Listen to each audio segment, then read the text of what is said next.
Welcome back, everyone. So often, I find that when a particular scene in a movie really affects me in one way or another, it's because beneath the layers of symbolism, there's something at the core that speaks to a deeper truth we all share as conscious social beings. I'm talking about those small moments that, for one reason or another, we're still thinking about days later.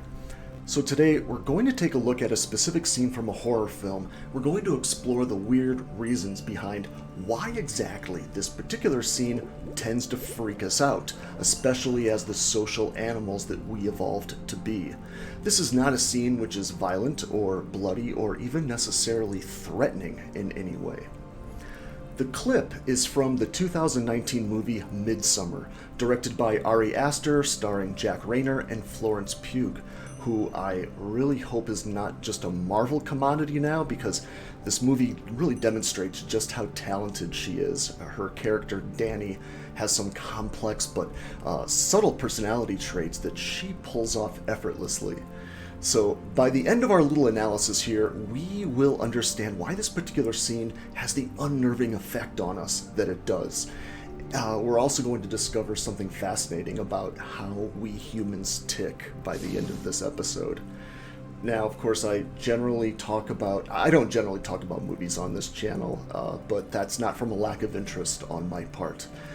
Yes, I'm an author and a cartoonist and an artist who talks about the nature of consciousness and the paranormal, but I'm really also a huge film geek, and many of you know that I've spent years researching and writing about the incredible impact the structure of the storyline exerts on nearly every level of our existence, from mental to emotional to physical and beyond.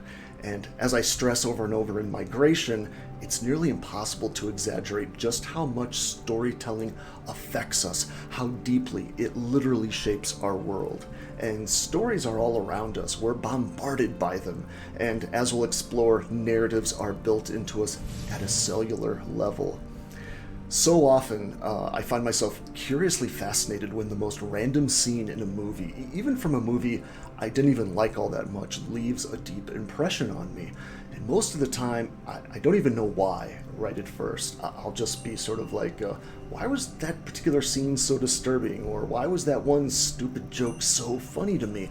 Or what made that slower, quieter part of that horror film so much more frightening than all the other graphic, shocking scenes it had? So with that said, let's get started. So as always, get comfortable, smoke them if you got them, and get ready for today's episode of Conscious Migration.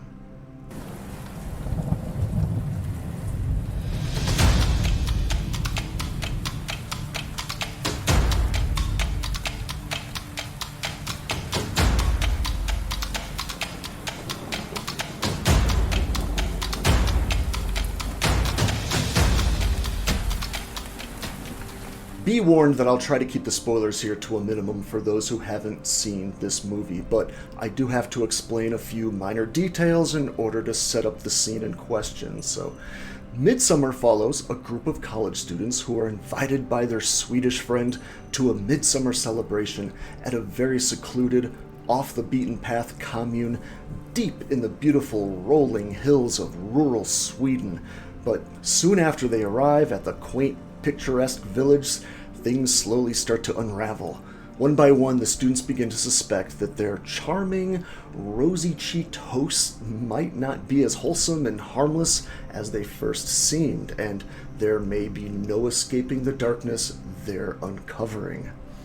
Now, Midsommar treats the audience to all manner of terror, both psychological and visual, and there are many shocking and graphic scenes throughout the film that can leave a heavy impression on the viewer, to say the least. But one scene in particular managed to be disturbing and even strangely repulsive without being violent or bloody or using the typical jump scares that horror films are famous for.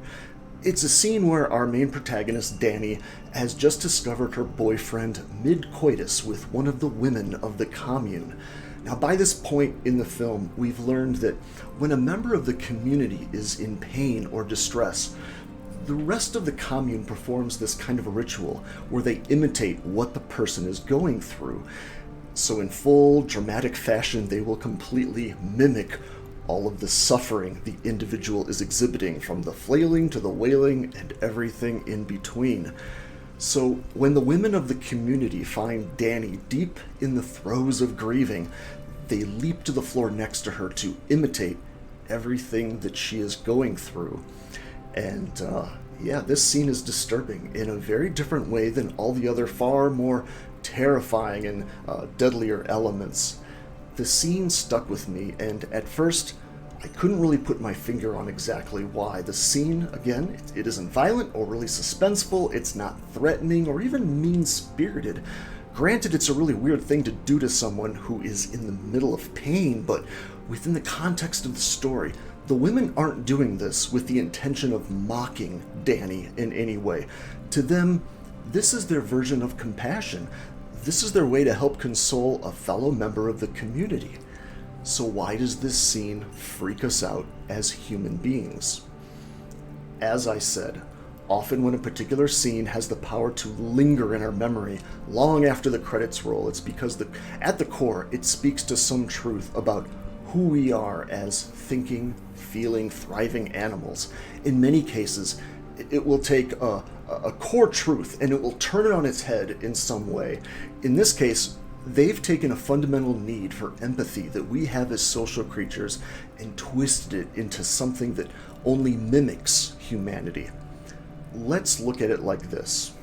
So, when the computer graphics began to evolve to the point where it became nearly impossible to detect the difference between the actual images out there and digitally created reality, we found that the hardest moving images to digitally replicate are those involving the human face.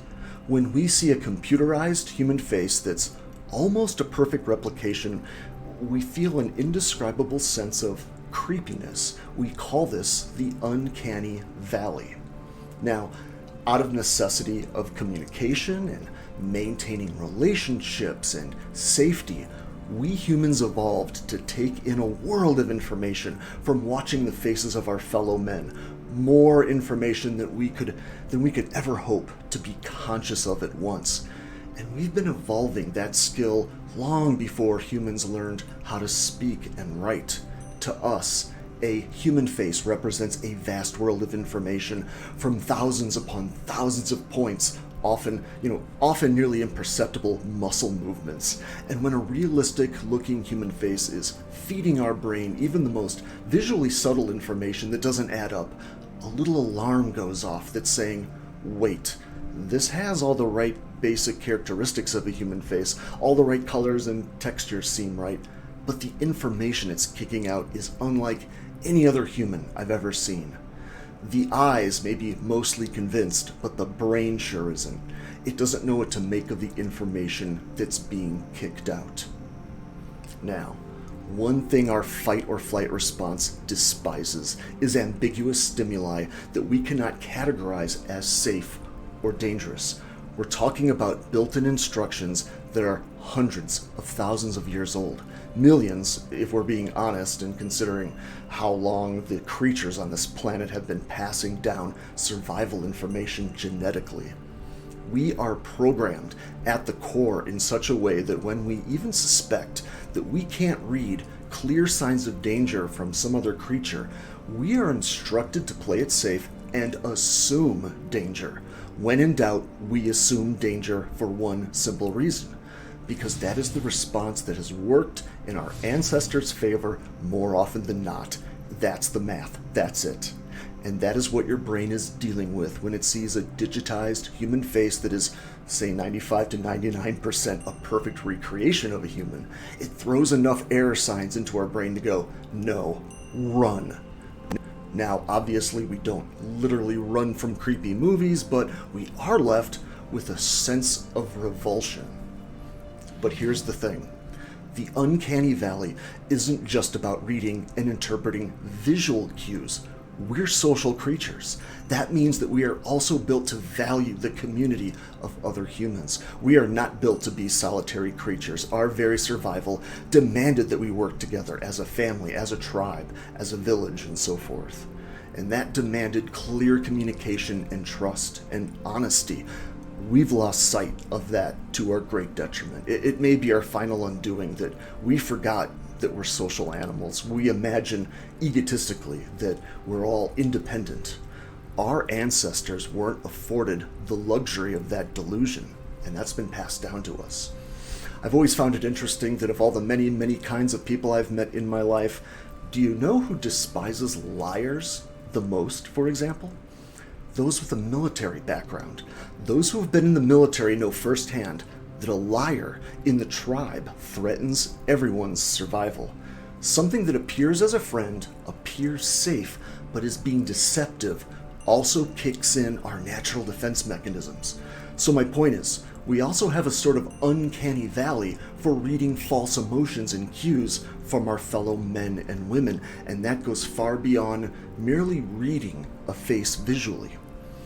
So let's put this in the context of what these women are doing to Dani here in the movie. She's in a terribly vulnerable position. She's emotionally broken and overwhelmed. She's completely out of her element. She's in the middle of nowhere, and now she doesn't know who to trust. She deeply needs safety and compassion, genuine empathy from people who love her. And what she's being offered in so many ways can appear healthy, but it's fake sustenance that bears so many of the cues we've evolved to read from people who genuinely do care about us. Think about it. What are the women doing here? They're coming down to her level to connect. They offer gentle physical contact, and they weep with her with all the energy they can muster. When our innate human nature looks at this, it checks off so many of the right boxes under, I am in a safe, caring environment, a welcoming tribe of people who love and protect me, who are bonding with me. However, we know these women do not truly empathize with Dani. Hell, they fully support the final reasoning behind why her boyfriend was having sex with one of their sisters to begin with. There is nothing genuine about what they're displaying here at all. They are going through the motions of compassion, gestures they have been taught to repeat as part of their spiritual tradition. This is not a spontaneous, heartfelt outpouring of emotion. This is not what naturally happens when someone who generally cares about you empathizes with what you're going through. You don't just mirror back what that person is doing. In a way, it's a bit like the way a robot might interpret what compassion looks like.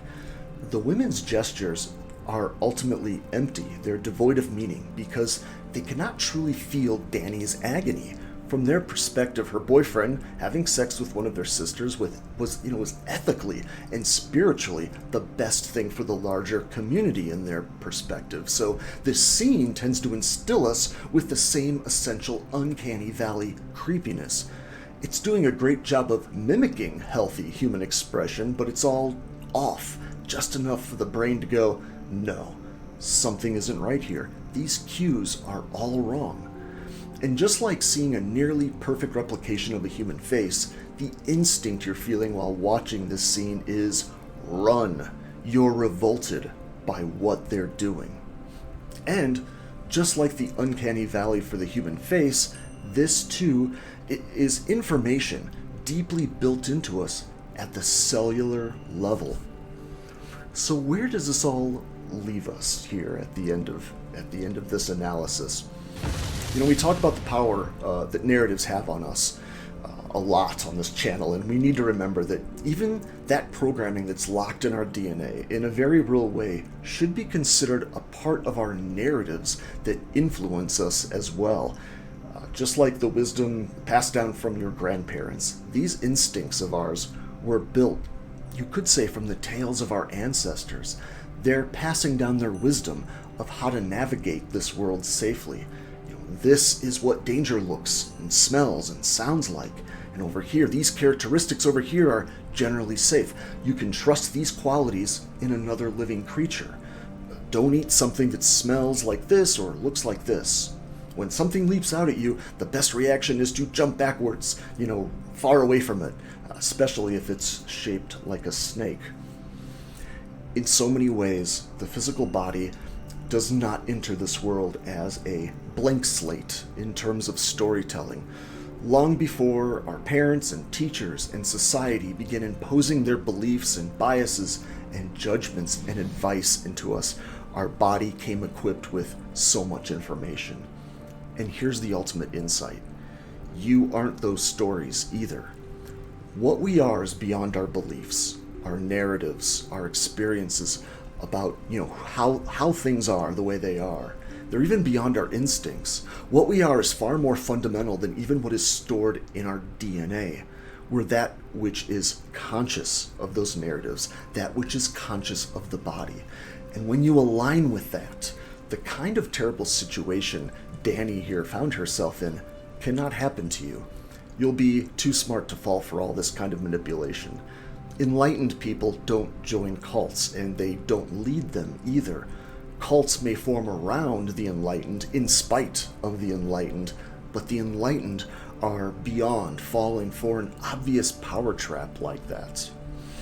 Alright, so that wraps up our little episode today. Thank you so much for sticking around, and as always, of course, if you have comments or questions at all for me, just write them in the comment section below, and if you're being sincere, I promise I will get back to you eventually. And please, if you like off the beaten path kinds of discussions like this, please like and subscribe. It only takes a couple of seconds, and I swear it costs you nothing, and it really does boost my message here.